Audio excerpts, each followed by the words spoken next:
niyo na ba yung ano, yung bata? Sino ba dito may mga anak na around mga 1 o pataas, mga gano'n?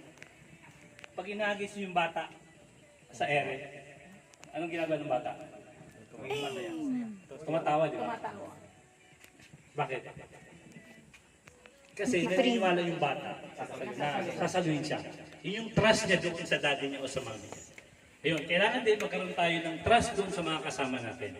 Which is, ako minsan, to be honest, sabi ko nga minsan, nakakapanlumo, pero I admit with you, kasi sabi ko, kailangan accept natin sa sarili natin kung ano yung wala sa atin. Minsan, nawawalan ako ng tiwala.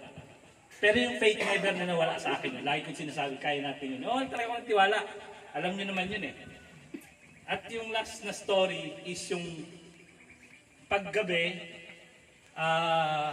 papasok tayo kinabukasan, nagsiset tayo ng alarm. Tama, ano?